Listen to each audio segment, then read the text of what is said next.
Ahoy hoy, I'm Planarwalk, and you've probably heard of that document that MCToon made and was leaked on my screen. If you haven't, definitely go check out the video that we did on it. But anyway, there are flat earthers that still believe that that document is real. It's really surprising how easy some people fall for something, and then when told that they're wrong, they just go, no, you're just making that up. That's probably why we have so many flat earthers in the first place. So in this video, I'm going to explain exactly why the document must be fake.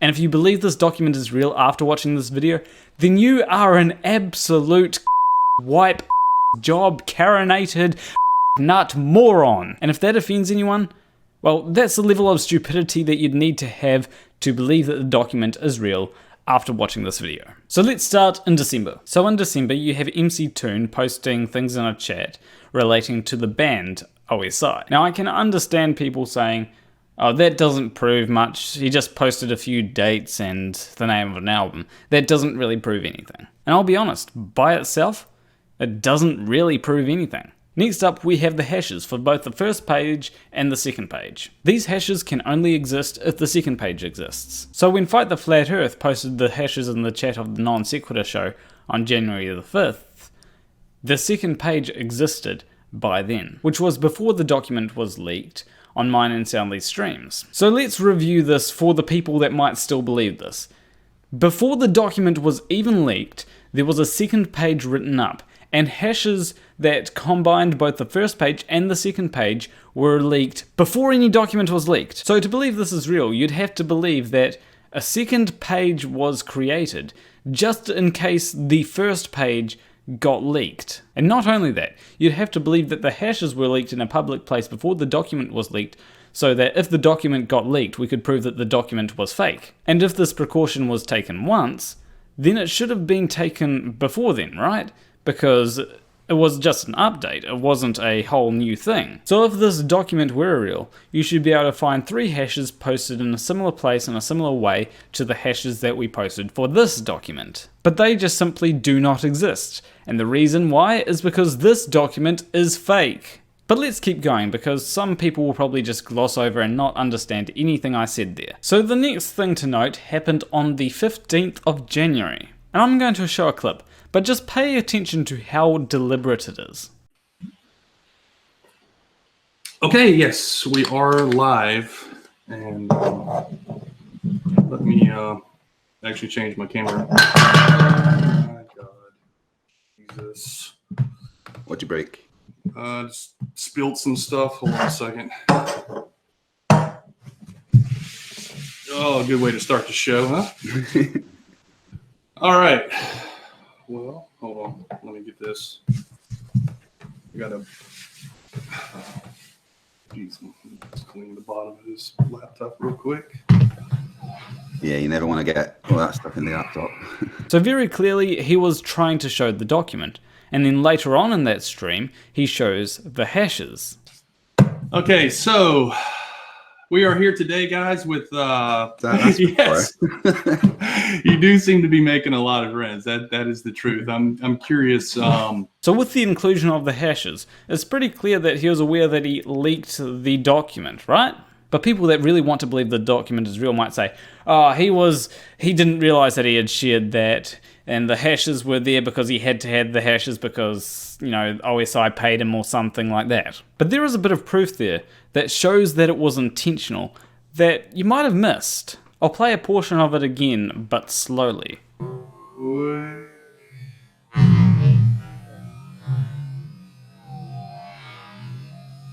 Did you catch it?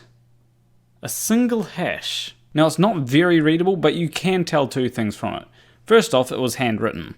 Second off, it's the same hash as the first hash. For example, on the end of both hashes it says 3925CC7C. So if Soundly showing that rubbish bin was indeed an accident, why would have he taken the time to write that out, then put it in his rubbish bin and also put the document in his rubbish bin? It's almost like he intentionally showed his rubbish bin to see if people would pick up on it. And people did pick up on it.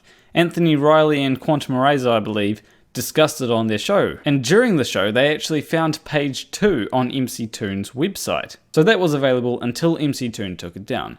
but it's actually available again now. So later on, the big thing happened. My stream, which was actually only supposed to go for about 2 hours, but I forgot about the document until later on in the stream, and then I was like, oh shit, I better show this document. So the way we set up this document is MCToon sent it to me through email, and I changed the little profile picture to the logo of the OSI. This was done by pressing F12 and changing the image where the logo should be. I also set up the porn tab because, let's be honest, would have anyone believed it if there was no porn tab? You might have 1 or 2 people believing it, but the porn tab is what really sold it for a lot of people. All I had to do was go onto Pornhub, search teen, and then delete the page in case I had accidentally clicked on it. I also had to set this up in OBS as well. I had a hotkey to go to the intermission screen, and I also had to add in a window capture. That window capture was of course set to the screen with the document on it. And I also had a hotkey to bring up that window. So when it came to the stream, I hit the hotkey to bring up the intermission screen, and I hit the hotkey to bring up the window. Simple. Then of course, there was the famous tweet by 404 Globe Not Found. But if you look at that account, one of the tweets is literally saying that it's run by me. So if I didn't want people to know what was on my screen, why the fuck would have I tweeted it out? It makes absolutely no sense. That's like Apple making a mistake in their phones and then telling Samsung that they made a mistake in their phones. There is no way in hell that Apple is going to benefit from that. So at this point, if you still believe that the document is real, idiot just doesn't cut it anymore. You are a complete and utter moron. But there are some people that say, well, if the document is fake, why aren't you facing charges? And you'd be surprised that there is a very simple answer to that. It's called, we didn't break any laws. So people look at the name Mark Leventhal and say, look, there's an attorney called Mark Leventhal in DC working for the federal government. You will be charged for impersonation. But that's not how it works. You see, MCToon just randomly came up with the name Mark Leventhal. It's like if someone with the last name Potter named their kid Harry, while J.K. Rowling was still writing the first Harry Potter book. And then let's just say at the age of 20, that kid figured out that he was gay the whole time. That would be a huge coincidence.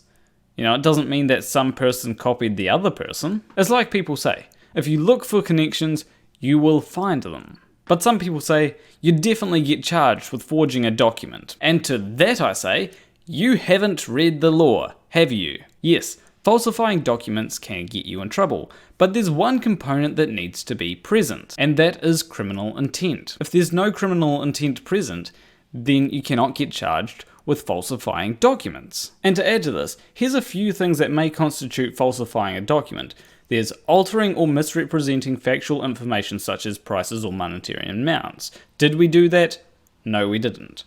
There's stating false information when requested to provide truthful statements. We did not do that.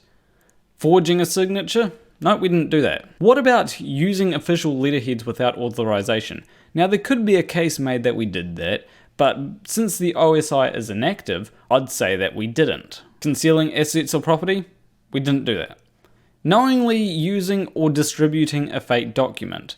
Now, that's an interesting one. Because, yes, MCToon did distribute it knowing that it was fake, but also the receiver, me, knew that it was fake, and an argument could be made that we did use it, but we didn't use it to get money from people. We didn't use it to defraud the government. So at that point, I think the lack of criminal intent would kick in and go, well, this wasn't for criminal use. And lastly, there's destroying information material to an investigation, and we definitely did not do that. But I could be wrong about this. It could be that tomorrow Anthony Riley starts a court case against me for falsifying documents. He'd just have to make sure that no one's at a loss as to how he reaches his conclusions. But anyway, leave a like and subscribe if you liked that video. Leave a comment. Do you think I'm guilty of anything?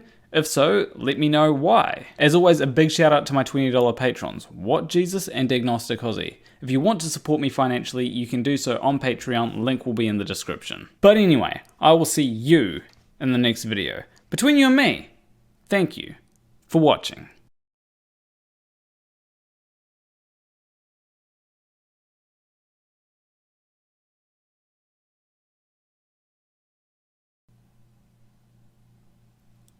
I do hope that you're still watching, by the way, because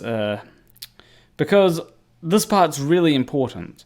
And the reason why it's really important is because I need it to be able to get the video to about, I don't know, 10 minutes